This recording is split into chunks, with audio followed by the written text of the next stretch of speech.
Indian History 10,000 Bits Part 22. Please subscribe this channel. వర్ధమాన మహావీరుడికి సమకాలీన మగధ పరిపాలకులు ఎవరు? బింబిసారుడు మరియు అజాతశత్రువు. మహావీరుడు వీరిని కలిసి జైనమత సిద్ధాంతాల గురించి చర్చించారు. వర్ధమాన మహావీరుని ముఖ్యమైన అనుచరులు భద్రబాహుడు మరియు సంభూత విజయుడు. వర్ధమాన మహావీరుని మరణానంతరం జైనమత సిద్ధాంతాలను ప్రచారం చేసిన మహావీరుని అనుచరులను ఏమని పిలిచేవారు? గణాధారులు లేదా ధర్మదూతలు. వీరు మహావీరుని మరణం తర్వాత జైనమత సిద్ధాంతాలని ప్రచారం చేశారు. తొలి గణాధారుడు ఎవరు? సుధర్మన్. ఇతను మహావీరుడి శిష్యుడు. వర్ధమాన మహావీరుడు ఏ విధంగా మరణించాడు? సల్లేఖన వ్రతం చేయడం ద్వారా. సల్లేఖన వ్రతం అంటే ఆహారం తీసుకోవడం మానేసి దేహాన్ని శుష్కింపజేసి మరణించడం. సల్లేఖనం ద్వారా ప్రాణత్యాగం చేసిన మౌర్య చక్రవర్తి చంద్రగుప్త మౌర్యుడు. సో వర్ధమాన మహావీరుడి గురించి ఒక ఇంపార్టెంట్ పాయింట్. వర్ధమాన మహావీరుడు వర్ణ వ్యవస్థను లేదా కుల వ్యవస్థను ఖండించలేదు, దీనిని వ్యతిరేకించలేదు. పూర్వజన్మ సుకృతాన్ని బట్టి, అంటే పూర్వజన్మలో చేసిన పాపం పుణ్యాలని బట్టి మానవుడు అగ్ర అధమ వర్గాల్లో జన్మిస్తాడని అభిప్రాయపడ్డాడు. జైన మతంలో మోక్షాన్ని పొందేందుకు ఆచరించాల్సినవి త్రిరత్నాలు. త్రిరత్నాలు అనే సిద్ధాంతాన్ని ప్రతిపాదించినది వర్ధమాన మహావీరుడు. సో త్రిరత్నాలను చూద్దాం. ఒక ఇంపార్టెంట్ నోట్ ఫ్రెండ్స్, ఇవి తెలుగు అకాడమీలో ఇచ్చిన మీనింగ్స్ త్రిరత్నాలకి. సో అదర్ బుక్స్ అండ్ ఇంటర్నెట్లో ఉన్న మీనింగ్స్ ఇవి. సో కొంచెం సేమ్గానే ఉంటాయి, అబ్జర్వ్ చేయండి ఫ్రెండ్స్. సమ్యక్ దర్శనం అంటే తీర్థంకరుల బోధనల్లోని శ్రద్ధ. సమ్యక్ దర్శనం అంటే సరైన విశ్వాసం, మంచి విశ్వాసాన్ని కలిగి ఉండాలి ఈ బోధనల పట్ల. సమ్యక్ జ్ఞానం బోధనల్లోని సత్యాన్ని గ్రహించాలి. సమ్యక్ జ్ఞానం అంటే సరైన జ్ఞానం, ఈ బోధనలోని జ్ఞానాన్ని గ్రహించాలి, మంచి జ్ఞానాన్ని కలిగి ఉండాలి. సమ్యక్ క్రియ పై రెండింటిని పాటించాలి. సమ్యక్రియ అంటే సరైన క్రియ, మంచి పనులను చేయాలి. ఈ రెండింటిని పాటిస్తే మంచి పనులు చేసినట్లు. జైన మతం దేనిని పాటించాలి అని తెలిపింది? తీవ్రమైన అహింసని. విశ్వం యొక్క కాలగమనాన్ని జైన మతం ఏ విధంగా భావించింది? 12 ఆకులు కలిగిన చక్రంగా. జైన మతం యొక్క అధికార భాష ఏమిటి? అర్థమాగధి. జైన మతం యొక్క ప్రచార భాష ప్రాకృతం. వర్ధమాన మహావీరుడి కాలం వరకు ఉన్న జైన సాహిత్యాన్ని ఏమని పిలిచేవారు? పూర్వాలు అని పిలిచేవారు. ఈ కాలం వరకు జైన సాహిత్యం అనేది మౌఖికంగా ఉండేది. జైనమతంలోని తొలి పవిత్ర గ్రంథాలు పూర్వాలు. దీనినే జైనమత తొలి సాహిత్యం అని కూడా అంటారు. పూర్వాలు ఎన్ని? మొత్తం 14. సో ఒక ఇంపార్టెంట్ పాయింట్ చూద్దాం ఫ్రెండ్స్. క్రీస్తు శకం 6వ శతాబ్దంలో గుజరాత్లోని వల్లభిలో జైన సమావేశం నిర్వహించబడింది. దీనికి అధ్యక్షత వహించినది దేవరదీక్షమ శ్రమణ. ఈ సమావేశంలో 14 పూర్వాల స్థానంలో 12 అంగాలను అంటే 12 అంగాలను రచించారు. ఈ 12 అంగాలే జైనమత పవిత్ర గ్రంథాలు. ఈ 12 అంగాలను ప్రాకృత భాషలోని అర్ధమాగధి మాండలికంలో రచించారు. జైనుల పవిత్ర గ్రంథాలు 12 అంగాలు. 12 అంగాలను లేదా 12 అంగాలను ఏమంటారు? ఉపాంగాలు. 12 అంగాలకు రాయబడిన వ్యాఖ్యానాలను ఏమంటారు? నిరుక్తులు అంటారు. కల్పసూత్ర అనేది జైనుల యొక్క పవిత్ర గ్రంథం. కల్పసూత్రను రచించినది ఎవరు? భద్రబాహుడు. కల్పసూత్ర ఏ భాషలో ఉంది? ప్రాకృతంలో ఉంది. కల్పసూత్రలో మొత్తం 3 భాగాలున్నాయి. 1 జినచరిత, 2 తేరవలి చరిత, 3 సమోచారి. జినచరిత 24 మంది జైన తీర్థంకరుల గురించి తెలుపుతుంది. తేరవలి చరిత 11 మంది గణాధారులు ధర్మదూతల గురించి తెలుపుతుంది. వీరు వర్ధమాన మహావీరుని మరణానంతరం జైనమత సిద్ధాంతాలని ప్రచారం చేస్తారు. సమోచారి జైనమత ప్రవర్తనా నియమావళి గురించి తెలుపుతుంది.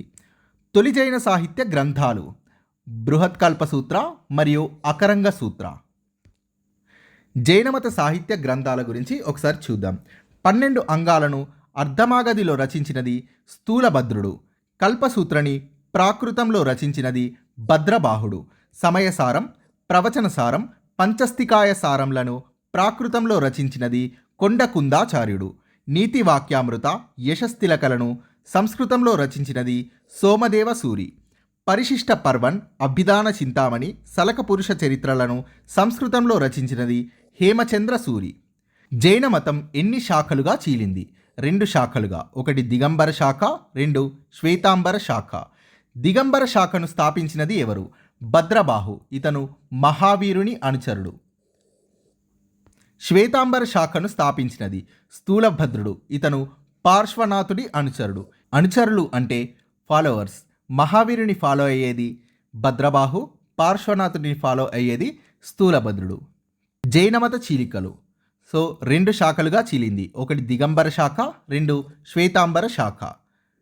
దిగంబర శాఖలో జైనులు నగ్నంగా ఉంటారు. శ్వేతాంబర శాఖలో జైనులు తెల్లని వస్త్రాలు ధరిస్తారు. దిగంబర జైనమత స్థాపకుడు భద్రబాహు, శ్వేతాంబర జైనమత స్థాపకుడు స్థూలభద్రుడు. హేమచంద్రుడు అనే జైన కవి రచించిన పరిశిష్ట పర్వన్ అనే జైన గ్రంథంలో ఇచ్చిన సమాచారం ఏమిటి? జైనమత చీలికల గురించి. సో ఒకసారి ఈ పరిశిష్ట పర్వన్ గురించి చూద్దాం. పరిశిష్ట పర్వన్ గ్రంథాన్ని రచించినది హేమచంద్ర సూరి అనే జైన కవి. క్రీస్తుపూర్వం 300వ సంవత్సరం సమయంలో మగధను చంద్రగుప్త మౌర్యుడు పాలించే సమయంలో 12 ఏళ్ల సుదీర్ఘమైన క్షామం ఏర్పడింది. 12,000 మంది జైన సన్యాసులు భద్రబాహు నాయకత్వంలో మగధను వీడి దక్షిణ భారతదేశానికి వలస వెళ్లారు. వీరు కర్ణాటకలోని శ్రావణ బెలగొలకి వచ్చి దుస్తులను విసర్జించి దిగంబరులయ్యారు. సో దిగంబర మతాన్ని స్థాపించినది భద్రబాహు. మగధలోనే స్థూలభద్రుడు లేదా స్థూలబాహు నాయకత్వంలో ఉన్న జైన సన్యాసులు తెల్లని వస్త్రాలను ధరించారు. వీరు శ్వేతాంబరులయ్యారు. శ్వేతాంబర శాఖను స్థాపించినది స్థూలబాహు లేదా స్థూలభద్రుడు. సో క్షామం వచ్చిందని చూసాం కదా. క్షామం అంటే ఏంటో చూద్దాం. కరువు అంటే అర్థం ఆహార కొరత, పశుగ్రాస కొరత. కానీ క్షామం అంటే ఆకలితో చనిపోవడం. కరువు పెరిగితే క్షామం వస్తుంది. తెలంగాణలో దిగంబర జైనం ఉంది. దిగంబర జైన మతానికి జన్మస్థలం శ్రావణ బెలగొల, కర్ణాటక. ఎందుకంటే వీరు అక్కడే దిగంబర జైన మతాన్ని స్వీకరించారు. సన్యాస జీవితం గడిపే జైనులను ఏమంటారు? మహావ్రతులు అంటారు.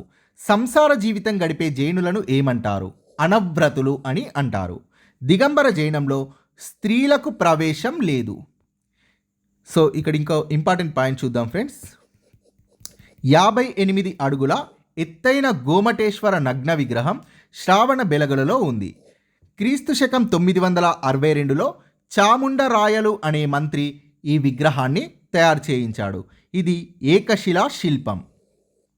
సో గోమటేశ్వరుడు వృషభనాథుడి కుమారుడు. గోమటేశ్వరుడికి ఇంకో పేరు బాహుబలి. ఇతను తీర్థంకరుడు కాదు, గుర్తుపెట్టుకోండి ఫ్రెండ్స్. గోమటేశ్వరుడు ఎవరి కుమారుడు? వృషభనాథుడి కుమారుడు. వృషభనాథుడు మొదటి తీర్థంకరుడు జైన మతంలో. శ్రావణ బెలగొలలో 12 సంవత్సరాలకు ఒకసారి నిర్వహించే జైన ఉత్సవం పేరు మహామస్తాభిషేకం. ఈ ఉత్సవాన్ని నిర్వహించేది దిగంబర జైనులు. క్రీస్తు శకం 6వ శతాబ్దంలో జైన మతంలోని విగ్రహారాధనను వ్యతిరేకిస్తూ ఏర్పాటైన కొత్త శాఖలు తేరవంతి మరియు సమయ. తేరవంతి శాఖ శ్వేతాంబర శాఖ నుండి, సమయ శాఖ దిగంబర శాఖ నుండి ఏర్పడింది. ఏ మతాన్ని విజేతల మతం అంటారు? జైన మతంను. జైన మతం గురించి స్పష్టంగా పేర్కొన్న వేదం ఏది?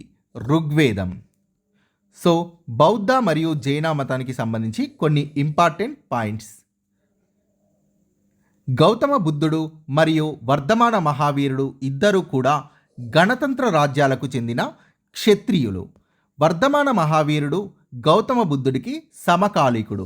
వీరిద్దరూ ఒకే కాలంలో ఉన్నారు. వీరు గంగా మైదాన ప్రాంతంలోనే తమ సిద్ధాంతాలను ప్రచారం చేశారు. కానీ వీరిద్దరూ కలుసుకున్న ఆధారాలు లేవు.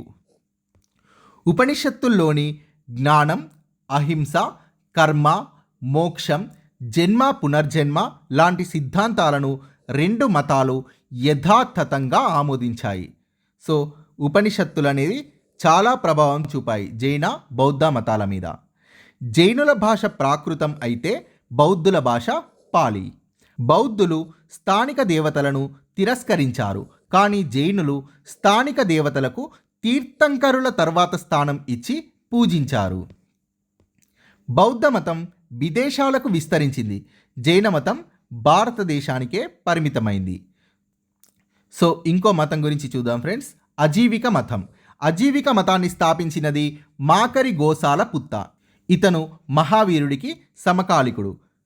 మహావీరుడి కాలంలో ఈ అజీవిక మతం అనేది ప్రారంభమైంది. అయితే క్రీస్తుపూర్వం 2వ శతాబ్దంలోనే ఈ మతం అంతమైంది.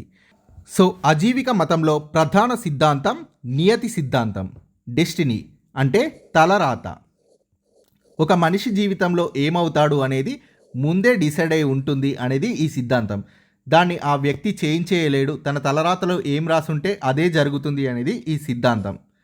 అజీవిక మతం యొక్క సిద్ధాంతం చాలా ప్రమాదకరమైన సిద్ధాంతం ఇది. ఎందుకంటే తలరాత మన లైఫ్ని డిసైడ్ చేయదు, మనమే మన జీవితం ఎలా ఉండాలో నిర్ణయించుకొని ఆ విధంగా కృషి చేసి విజయం సాధించాలి. చార్వాక మతం లేదా లోకాయత మతం. చార్వాక మత ఉద్యమాన్ని ప్రారంభించినది ఎవరు? అజిత కేశ కంబలి. చార్వాక మత ఉద్యమంలో ఉన్న 2 సిద్ధాంతాలు భౌతికవాదం, నాస్తికవాదం. దేవుడిని, జన్మ పునర్జన్మలను, మోక్షం మరియు స్వర్గం నరకం లాంటి వాటిని చార్వాకులు తిరస్కరించారు. వీరు నాస్తికులు. నెక్స్ట్ షడ్ దర్శనాలు అంటే 6 దర్శనాలు.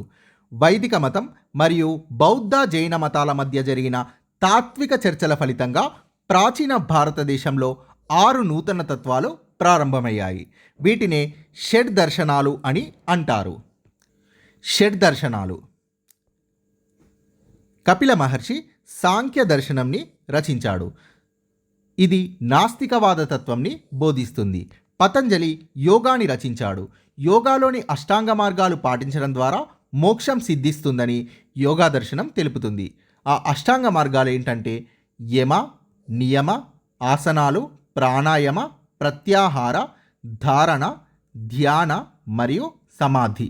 ఈ అష్టాంగ మార్గాలను పాటిస్తే మోక్షం వస్తుందని యోగా దర్శనం తెలుపుతుంది. కణాదుడు వైశేషిక దర్శనంను రచించాడు. ఇది పరమాణు సిద్ధాంతాన్ని తెలియజేస్తుంది. గౌతమ మహర్షి న్యాయ దర్శనంని రచించాడు. జైమిని పూర్వమీమాంస లేదా మీమాంసను రచించాడు. ఇది వేదాల ఆధిపత్యాన్ని అంగీకరిస్తుంది. బాదరాయణుడు ఉత్తర మీమాంస లేదా వేదాంతను రచించాడు. బాదరాయణుడు రచించిన గ్రంథం బ్రహ్మసూత్రాలు లేదా వేదాంత సూత్రాలు. Thank you friends. Please subscribe this channel.